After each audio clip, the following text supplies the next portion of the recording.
Aloha. Thanks for your consideration of the views and opinions expressed in this ThinkTech commentary, which we are calling One Man's Letter to the President. Law professor Ben Davis sent us the following.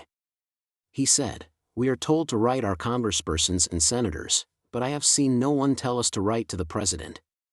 So I decided to do that, and I did do it on the White House website.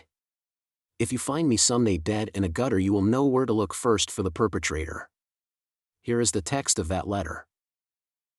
Dear President Trump, as an ordinary citizen, I write to protest and dissent from your effort in plain sight to dismantle the United States Constitution and the federal government. You took the oath to take care and faithfully execute the laws of the United States. Instead, you try to dismantle sections of the government established by Congress, and not spend money that Congress has authorized. You are attempting a coup. You know it, and all Americans know it. No one elected you king, you are an administrator, and you cannot be above the law. Your treatment of USAID is despicable. Your approach to the DOJ through your executive orders and Attorney General memorandum is one that essentially opens the door to bribery and kleptocracy. Your disdain for the poorest Americans and still having money frozen, notwithstanding a court order, money for programs and clinics in places like West Virginia and Mississippi, is appalling. Your treatment of foreigners in our midst besmirches the Statue of Liberty.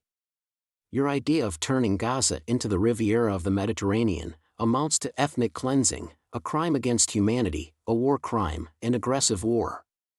Your attack on women and other minorities through your anti-DEI orders and actions tries to return us to the period when only white men need to apply. It took over 200 years for a woman to become an attorney general, and over 210 years for a person of color. That lily white man trail, backwards over 200 years, was not merit, when no one else was included in the pool of prospects possible. You and your supporters seem to revel in the cruelty that you are inflicting. All of you seem to try to give off an aura of inevitability and power. Yet you are neither inevitable nor are you powerful. There have been other times in America when the cruel have been handed the levers of power in an election, and they have proceeded to oppress. And at each time, ordinary Americans have stood up to protest their cruelty, and renew, with what is the best in us. Within the confines of what is lawful and peaceful, I protest and dissent from your abomination of a presidency. I watch with joy the efforts of those with far better skills than I, to block your dismal choices in the courts and succeed with the judiciary. Your contempt for women and their reproductive health leads to women dying. Your harassment of transgender people shows a debased understanding of the nature of being human. Your decapitation of our intelligence and military assets emboldens our adversaries. Your lack of comprehension of the soft power of humanitarian aid leads to countries turning away from us.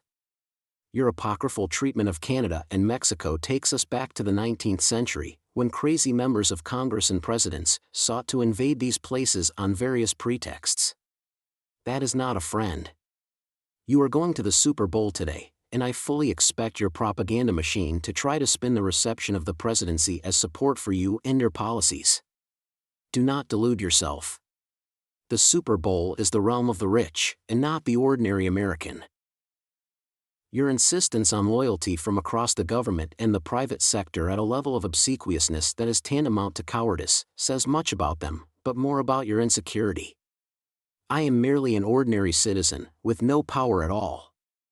And yet in my ordinary citizenship, I write to denounce your lack of empathy and compassion for anyone who is not rich.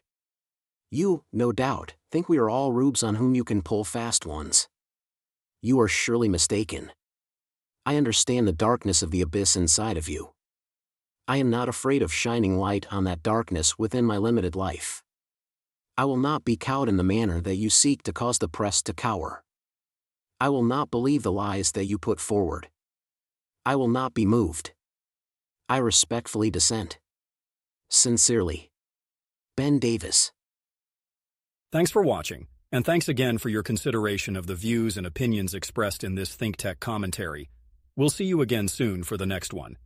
Aloha.